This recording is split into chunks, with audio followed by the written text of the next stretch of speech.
அந்த காலத்து ஆட்களுடைய வாழ்க்கையெல்லாம் இன்றைக்கி நம்மளால் நினச்சாவது பார்க்க முடியுமா? எங்கள் தாத்தா பாட்டி ஃபோட்டோ வீட்டில் இருக்கான். தாத்தா உட்காந்துருப்பார் நாற்காலியில், பாட்டி 5 அடி தள்ளி இப்படி நிற்கும்.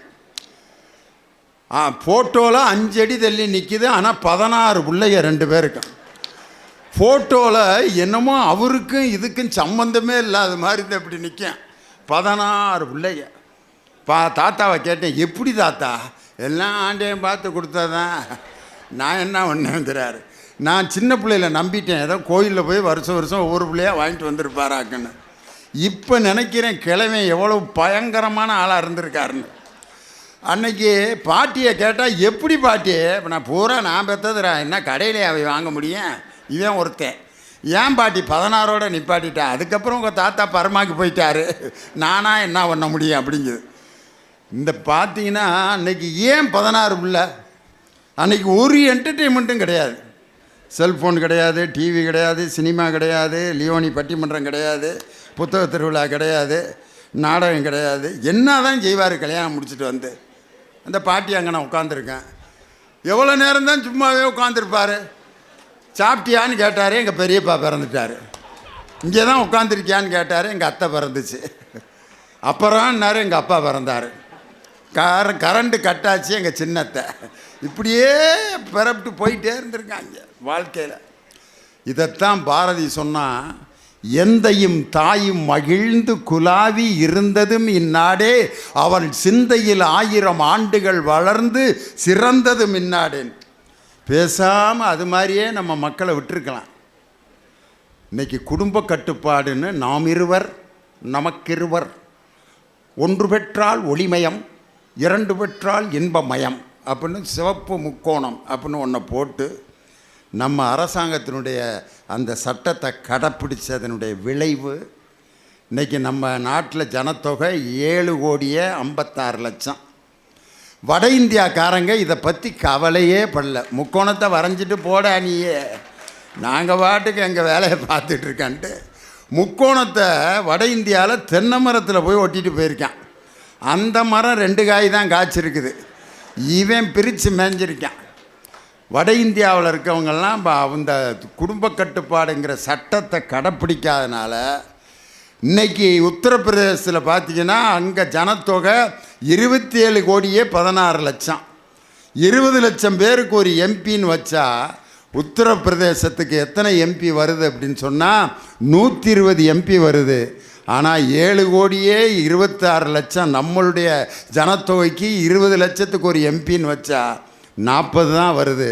ஆனால் அவங்களுக்கு 80 கூட்டல் 40 120 எம்பி அங்கே வருது. இதைத்தான் நம் தமிழக முதல்வர் சொல்கிறாரு, மக்கள் தொகை அடிப்படையில் எம்பிக்களை தராதே, வளர்ச்சியின் அடிப்படையில் எம்பிக்களுடைய எண்ணிக்கையை கொடு அப்படின்னு சொல்லி 7 மாநிலத்தினுடைய முதல்வர்களுக்கு கடிதம் எழுதியிருக்காரு.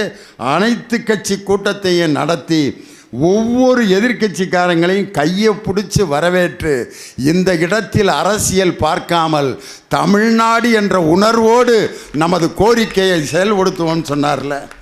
எந்தையும் தாயும் மகிழ்ந்து குலாவி இருந்ததும் இந்நாடு. பாரதி. நிறைவாக இன்றைய இலக்கியமே என்று பேசுவதற்கு, நீ இருக்கிறது ஓலக்கொட்டாயா, அந்த பாட்டுக்கு விளக்கத்தோடு தொடங்குவார். வாங்க கவிஞர் இனியவன். நடுவர் அவர்களே, எதிரணியை சார்ந்த நண்பர் வந்தார். மகாபாரதத்தில் வந்துட்டு எடுக்கவோ கோர்க்கவோ என்று கேட்டான். இதெல்லாம் நம்புகிற மாதிரியே இருக்குது. ஏதாவது நான் என் ஃப்ரெண்டு வீட்டில் போய் உட்காந்தேன். ஃப்ரெண்டு எங்கம்மான்னு கேட்டேன். அண்ணன் இப்போ தான் வெளியே போயிருக்காரு, வந்துடுவார் உட்காருங்கன்னு. அந்த பொண்ணு கத்திரிக்காய் அரைஞ்சி நின்று கையை அறுத்துக்குச்சு. கடகன்னு ஓடி போய் பார்க்குற துணி எதுவும் இல்லை. அவளுடைய விரலை எடுத்து டக்குன்னு நான் வாயில் வச்சுட்டேன். என் ஃப்ரெண்டு வந்து பார்த்துட்டான். இப்போ அவன் என்னை பார்த்து கேட்டான், உங்கள் இருவரையும் எரிக்கவோ புதைக்கவோன்னா. யதார்த்தமான வாழ்க்கை என்பது இது. நீங்கள் யாருக்கிட்ட காது குத்துறீங்கன்றதே எனக்கு தெரியல. அவர் வந்து சொல்கிறாரு, இருக்கிறிய ஓலை கொட்டாயா, நடக்கிறிய தவளை கொட்டாயா. நான் இன்னும் பணிவோடு சொல்லுகிறேன், இவ்வளவு கருத்தாழம் மிக்க ஒரு பாடலை ஒரு தமிழாசிரியருக்கு எப்படி புரியாமல் போனது தான் இது வரைக்கும் எனக்கு புரியல.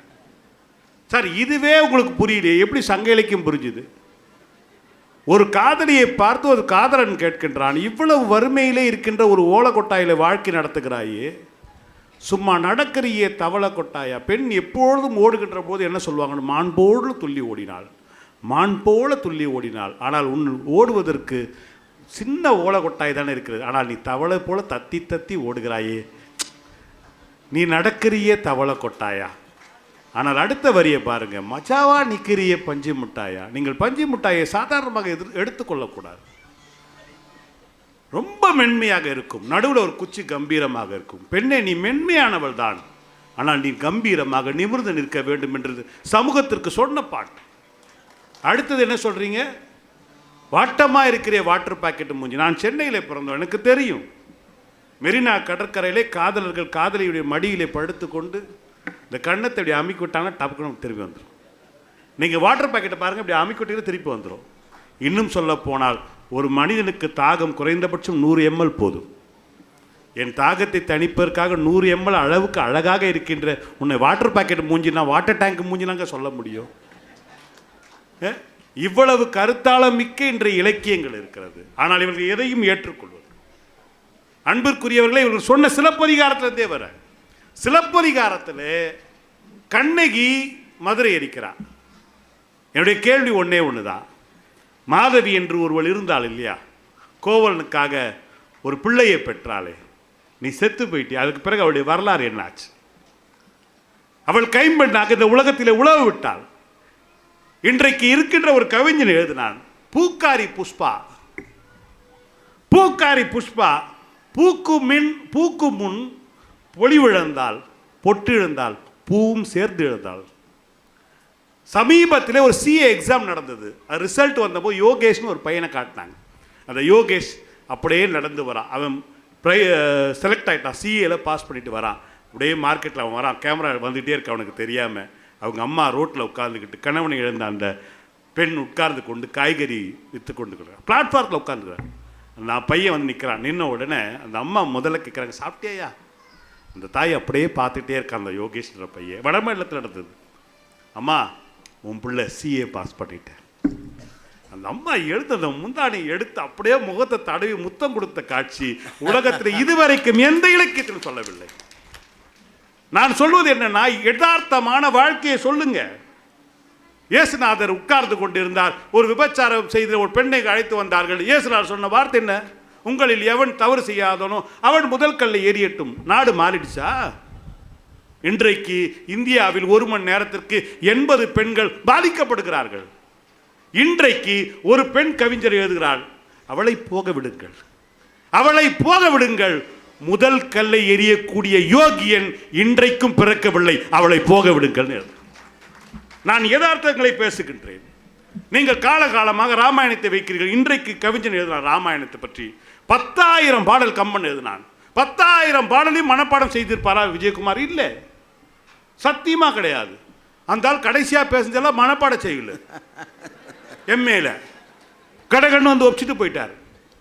10,000 பாடலை சுருக்கி விட்டு இன்றைக்கு சொன்னான், ராமன் கல்லை தொட்டான், அகலிகை வந்தாள். ராமன் வில்லை தொட்டான், ஜானகி வந்தாள். ஜானகியே தொட்டான், லவகுசா வந்தார்கள். ராமன் சீதையின் கற்பை தொட்டான், நெருப்பு வந்தது எழுதினான். நண்பர்களை யோசித்து பாருங்கள். இதை விட ராமாயணத்தை சுருக்கமாக சொல்ல முடியுமா? நான் ராமாயணத்திலிருந்து திரை இலக்கியத்துக்கு வரேன்.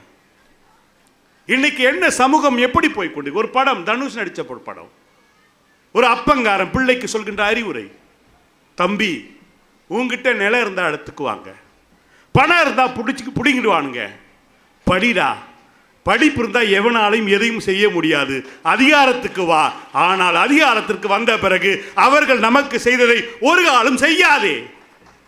நீங்க சொன்னீங்களா இது வரைக்கும்? இவ்வளவு யதார்த்தமா சொல்ல முடிஞ்சதா? நான் 2 செய்திகளை சொல்லுகின்றேன். குழந்தை இலக்கியம் ஒன்று இருக்கிறது. குழந்தை இலக்கியம், ஒரு தத்துக்கு எடுத்த ஒரு குழந்தையும் நார்மலா ஒரு அப்பா அம்மாவுக்கு பிறந்த ஒரு குழந்தையும் விளையாடுது. விளையாட்டுல சண்டை வந்துடுச்சு. இந்த சாதாரணமாக இருந்த குழந்தை தத்தெடுக்கப்பட்ட அந்த குழந்தையை பார்த்து சொன்னிச்சு, நீ எல்லாம் தத்தெடுத்து வளர்ந்தவ தானே அப்படின்னு. இந்த குழந்தைக்கு எவ்வளவு பாதிக்கும் யோசிச்சு பாருங்க.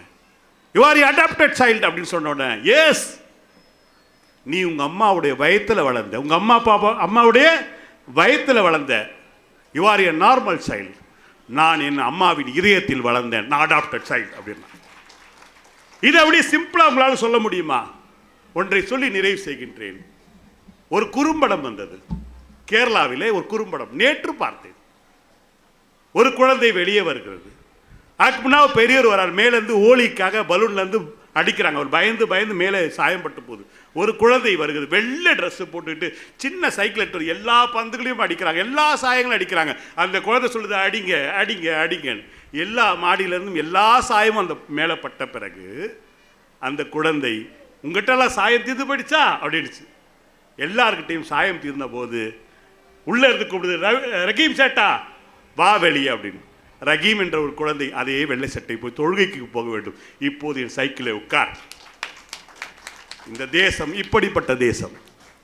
இந்த மத நல்லிணக்கத்தை உங்கள் பழைய கால இலக்கியங்கள் ஒன்றும் கூட இதுவரைக்கும் சொல்லவில்லை. என்று சொன்னால் வாழுகின்ற வாழ்க்கைக்கு ஏற்றபடிதான் இலக்கியங்கள் இருக்க வேண்டும்.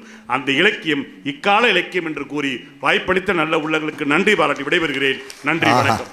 சில ஊர்ல எல்லாம் சிரிக்கிறதுக்கு கூலி வைப்பாங்க.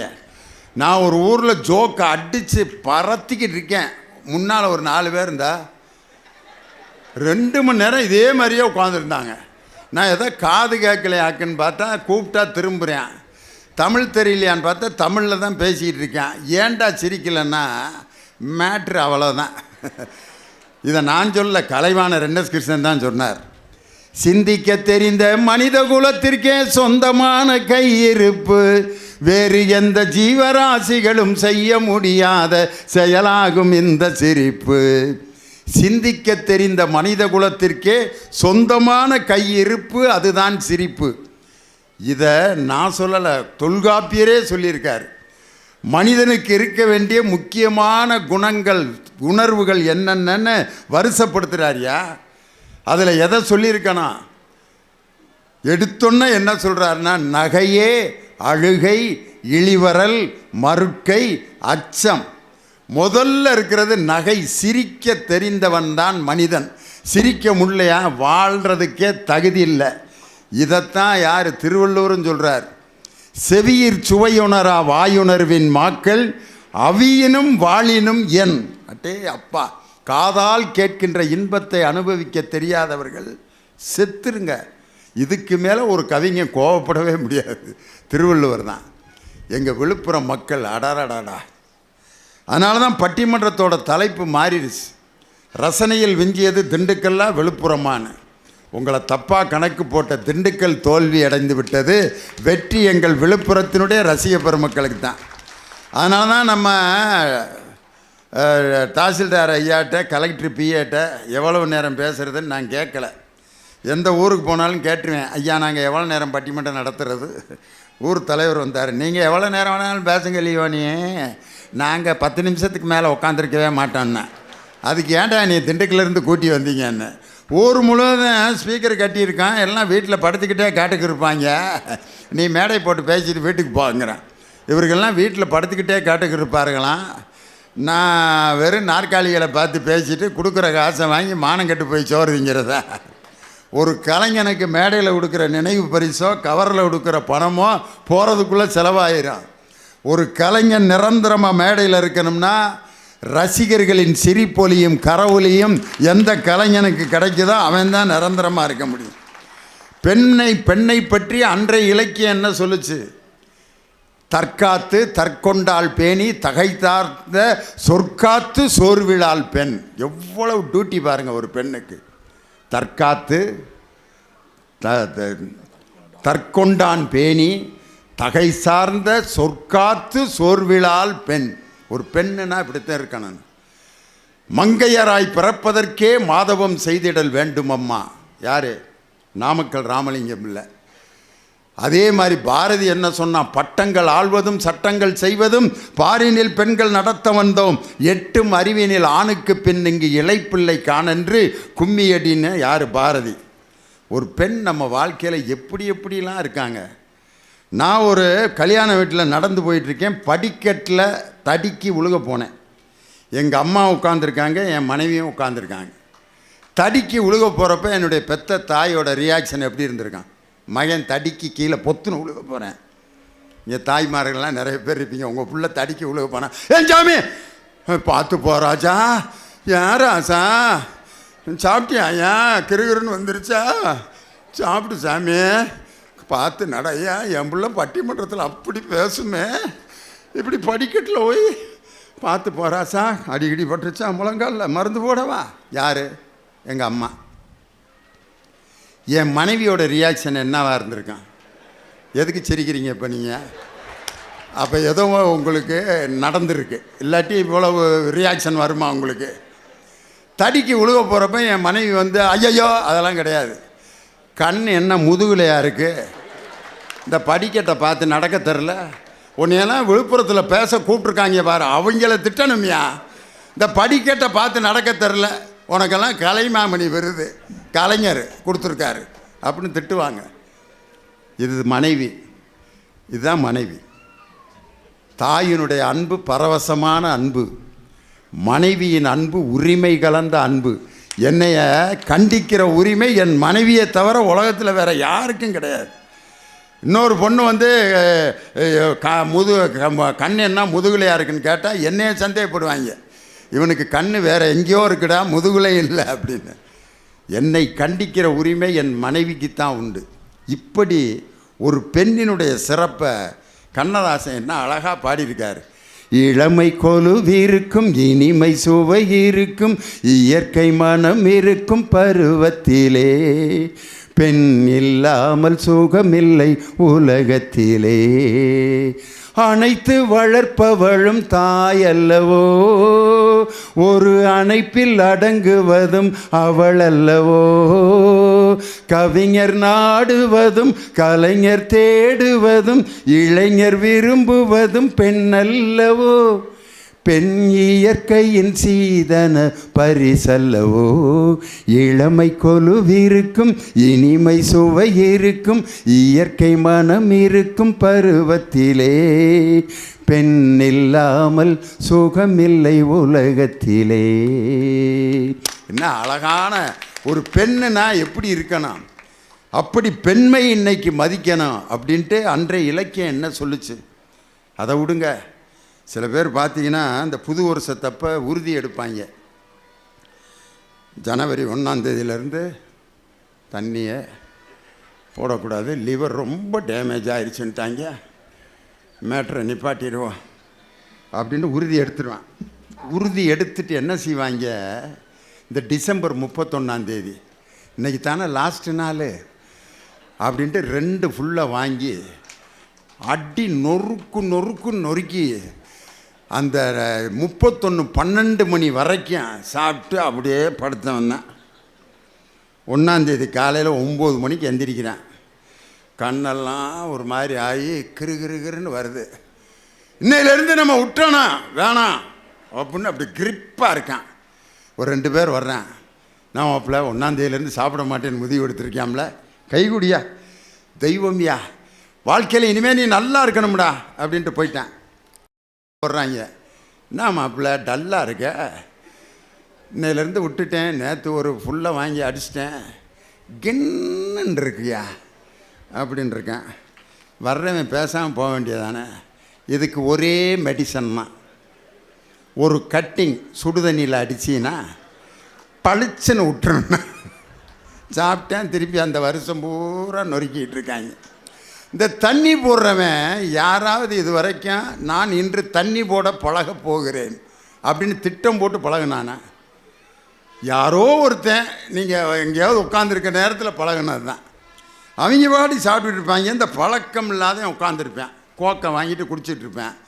இந்த குடியாரங்க சும்மாவே இருக்க மாட்டாங்க, மாப்பிள்ள கொஞ்சம் வேணாண்டா எனக்கு பழக்கம் இல்லை, சாப்பிட்றா டே வேணாண்டா எனக்கு சேராதுடா, சேராதுன்னு சாப்பிடாமே எப்படி உனக்கு தெரியும், சாப்பிட்டு பாரு, சேர்ந்தா சாப்பிடு இல்லாட்டி விட்டுரு.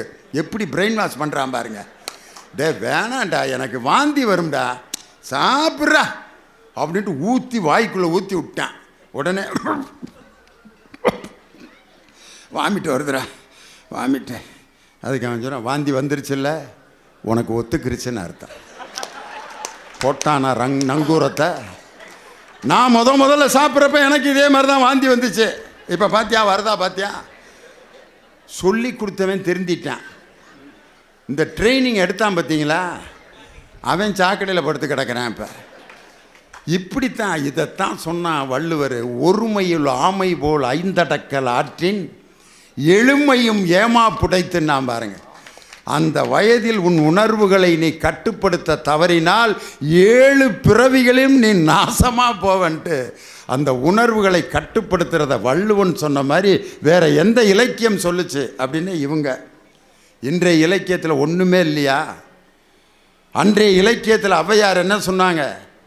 தையல் சொல் கேளேல், பெண்களுடைய பேச்சை கேட்காத நாசமாக போயிடுவேன். சொன்னது யார்?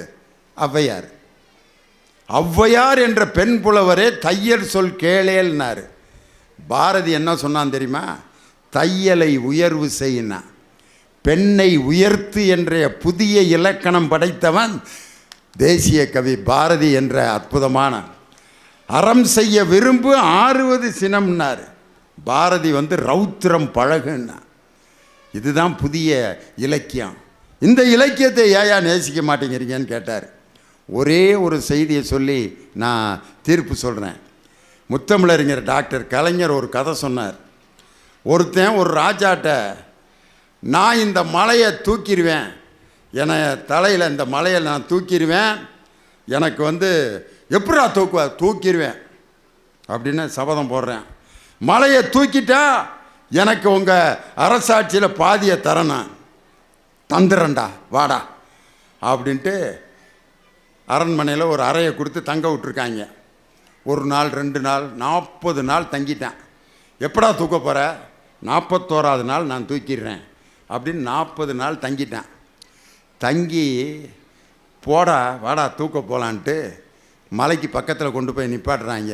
தூக்குடா, யாராவது தூக்கி தலையில் வைக்க சொல்லுங்க, அதுக்கப்புறம் நான் தூக்குறேன்னு இருக்கேன். செந்தில் காமெடி இது. இதில் என்ன இருக்குன்னா, டே இதை முதலே சொல்ல வேண்டியதானே, உனக்கு ஒன்றும் கிடையாதுன்னு சிறை தண்டனை. சிறையில் உட்காந்துருக்கான். ஒரு 50 பேர் எல்லாம் 50 வெள்ளி 50 வெள்ளி அவனுக்கு கொடுத்துக்கிட்டு இருக்காங்க. என்னன்னா, ஏற்கனவே பொதுமக்கள்கிட்ட பந்தயம் கட்டிட்டேன். நான் அரண்மனையில் 40 நாள் தங்குவேண்டா, எந்த பிரச்சனை இல்லாமல் தங்கிட்டா எனக்கு நீங்கள் எல்லோரும் 50 பொற்காசு கொடுக்குறீங்களான்ட்டு 100 பேர்த்துக்கிட்ட பந்தயம் கட்டியிருக்கேன். 100 × 50 5000 பொற்காசுகளோட 5ஆம் நாள் விடுதலை ஆகி, எப்படி ஒரு வார்த்தை ஜாலத்தில் வச்சு பந்தயம் கட்டினா. இதே மாதிரி தான் ஒரு பள்ளிக்கூடத்தில் ஒரு பந்தயம் கட்டிக்கிட்டே இருந்திருக்கேன். வாத்தியார்கிட்ட பயிலுக்கு பூரா போய், சார் பந்தயம் கட்டிக்கிட்டே இருக்கான் சார், இவனை எப்படியா திருத்துங்க சார். அப்படியா, இன்னைக்கு நான் அவனை திருத்தாமல் விட மாட்டேன்டா அப்படின்னு வாத்தியார் கங்கணம் கட்டிட்டு உட்காந்துருந்தேன். சார் பந்தயம் கட்டினேன் சார். என்னடா அப்படின்னு இருக்கார். உங்கள் முதுகில் கருப்பாக எட்டன அளவுக்கு ஒரு மச்சம் இருக்குன்னு இருக்கேன். வாத்தியார், ஏன்ட்டே பந்தயம் கட்டியா? கிடையாதுடா மச்சான். இருக்கு சார் அப்படின்னு இருக்கான். கிடையாதுடா, கிடையாதுங்கிறத நிரூபித்து காட்டுங்க அப்படின்னு வாத்தியார் சட்டையை கழட்டி பின்னால் திரும்பி, மச்சம் இல்லை மாட்டியா மகனே, பந்தயம் இன்னையோட கட்டுறதை நிப்பாட்டுறா அப்படின்னோடனே, சார் நான் உங்கள்கிட்ட எவ்வளோ பந்தயம் கட்டினேன், சட்டையில் மச்சம் இல்லைங்கிறதுக்கு 50 ரூபா தானே, இந்தாங்க சார் 50 ரூபா எடுத்துகிட்டு பயிலுக எல்லாத்தையும் 20 ரூபா வசூல் பண்ணிகிட்டு இருந்தேன். டேய் என்னடா அப்படின்னு கேட்டால், வாத்தியாரை இன்றைக்கி நான் சட்டையை களத்தை வைக்கிறேன், எல்லோரும் 20 ரூபா கொடுங்கடான்ட்டு 50 பயில்கிட்ட 20 ரூபா வசூல் பண்ணிட்டாயா. வாத்தியார்ட்ட 50 ரூபா கட்டிட்டு மீதி 2500 ரூபாயை வீட்டுக்கு எடுத்துகிட்டு போகிறேன். இதைத்தான் சொல்கிறாங்க, ஒரு மனிதனுடைய வாய் சொல் இருக்குது பார்த்தீங்களா, அதுக்கு அவ்வளவு பெரிய பவர் இருக்குங்கிறத இன்றைய இலக்கியத்தில் சொன்னதை விட சொல்லுக பிரிதோர் சொல் அச்சொல்லை வெல்லும் சொல் இன்மை அறிந்து, வார்த்தை தவறிவிட்டாய் கண்ணம்மான், அந்த வார்த்தைக்கு அவ்வளவு சக்தி இருக்கு. தீயினால் சுட்ட புண் உள்ளாரும் ஆறாது, நாவினால் சுட்ட வடு. அன்றைய இலக்கியம். இன்றைய இலக்கியத்துக்கு ஒரே ஒரு செய்தி மட்டும் சொல்லி எதுன்னு நீங்கள் முடிவு பண்ணிடுங்க. ஒரு அன்னதானம் கோயிலில் நடந்துகிட்ருக்கு. ஒரு 50,000 ரூபா செலவழித்து எல்லாத்துக்கும் சாப்பாடு போட்டுக்கிட்டு இருக்கான் ஒரு ஆள். சாப்பாடெல்லாம் போட்டு முடித்த பிற்பாடு ஒரு 5,000 பேர் சாப்பிட்டு முடிச்சிட்டாங்க. அந்த நேரத்தில் ஒரு கை கால் விளங்காத ஒரு ஆள் அப்படியே மரத்தடியில் நின்று சாப்பாடு கொடுப்பாங்கன்னு நின்றுக்கிட்டு இருந்திருக்காரு. தீந்துருச்சு, பசியோடு அப்படியே உட்காந்துருக்காரு. அதில் அன்னதானத்தில் சாப்பாடு வாங்கின ஒரு சின்ன குழந்தை அப்படியே வாங்கிக்கிட்டு இப்படி வருது, சாப்பிட்றதுக்காக இப்படி கையை வைக்கிது. அந்த கை கால் இல்லாத ஆள் மரத்தடியில் உட்காந்துருக்காரு. அந்த குழந்தைக்கு மனசு கேட்கல. கையில் இருக்கிற சாப்பாட்டை கொடுத்துட்டு, நீங்கள் சாப்பிடுங்க ஐயா, உனக்குமா, உங்களுக்கு நான் கொடுத்து நீங்கள் அதை சந்தோஷமாக வாங்கினீங்க பார், அந்த முகத்தை பார்த்தவுடன் எனக்கு வயிறு நிறைஞ்சிருச்சு அப்படின்னு சொல்லிவிட்டு அந்த ஐயா சொல்கிறாரு, அம்மா கோடி புண்ணியம்மா உனக்கு. இது புண்ணியம்னு ஒரு கதை எழுதியிருக்காரு. 50,000 ரூபா செலவழித்து 10,000 பேருக்கு ஒருத்தன் சாப்பாடு போட்டான். அவன் கொடுத்தது புண்ணியம் இல்லை, தனக்கு கிடைத்த சாப்பாட்டை அந்த ஏழை கைகால் விளங்காத பிச்சைக்காரனுக்கு ஒரு சிறுமி கொடுத்தால் பார், அதுதான் உண்மையான புண்ணியம் என்று புண்ணியம்னு ஒரு சிறுகதை, யார், கந்தர்வன் என்ற ஒரு சிறுகதை எழுத்தாளர் எழுதிய கதை. இன்னொரு கதை யானை மொழின்னு ஒரு கதை எழுதியிருக்கார். ஐரோப்பாக்காரங்களுக்கு யானைங்கிற விலங்கை பற்றி என்னன்னே தெரியாது. அவங்களுக்கு தெரிந்த விலங்குகள்லாம் வேறு. யானையை நம்ம நாட்டில் மட்டும்தான், ஆப்பிரிக்காலையும் இந்தியாவிலையும் மட்டும்தான் இருக்குது. அந்த யானையை ஒரு லண்டனில் இருக்க சர்க்கஸ் கூடத்துக்கு கப்பலில் வச்சு கொண்டு போயிட்டாங்க. கொண்டு போய் சர்க்கஸ் பண்ணிகிட்டு இருக்கு அந்த யானை. திடீர்னு ஒரு நாள் சாப்பிடவே இல்லை, சர்க்கஸே பண்ண மாட்டேங்குது, இப்படியே இருக்குது கொலை பட்னியா. என்னடா பண்ணுற, தமிழ்நாட்டிலேருந்து போன யானை. அவன் என்னடா அது ஒன்றுமே புரிய மாட்டேங்குது, ஏன்ட்டு யாரோ யானை பாகன்களெல்லாம் கூப்பிட்டு வந்து ஹத் ஹத் ஹித் ஹப் ஹித் ஹப் ஹத் ஹத் ஹித் ஹத் ஹித் பேசாமல் இருக்கு. அந்த நேரத்தில் ஒருத்தன் வந்திருக்கான், நம்ம ஊருக்காரன். யானையை நான் சாப்பிட வைக்கவா அப்படின்னு இருக்கான். வாடா அப்படின்னொன்னே அங்கே அதுக்கு பக்கத்தில் தமிழில் பேசிக்கிட்டே இருந்திருக்கேன் அந்த யானைகிட்ட. நாங்கள் அன்னைக்கு தான் சாப்பிட்டு வந்தோம், இந்த சர்க்கஸை பார்க்குறதுக்கு முந்தா நாள் வந்தோன்னொன்னே யானைக்கு சாப்பாடு கொடுத்தோன்னே சாப்பிட ஆரம்பிச்சிருச்சு. எப்படிறான்னு கேட்டால், அது பிறந்ததுலேருந்து தமிழ் மொழியை கேட்டு கேட்டு வளர்ந்த யானைடா. இங்கே உங்கள் லாங்குவேஜை கேட்டோன்னா அதுக்கு வேறு மொழியாக மாறிடுச்சு. அதனால் தமிழ் கேட்ட யானை தமிழை தவிர வேறு எந்த மொழியையும் யானை கேட்காதுறான்ட்டு தமிழ் மொழி கேட்டவுடன் அந்த யானை சாப்பிட்டுச்சு. பார்த்தீங்களா, இதை ஒரு எழுத்தாளர் எழுதியிருக்கிறார். அதற்கு பேர் யானை மொழி, அந்த கதைக்கு பேர்.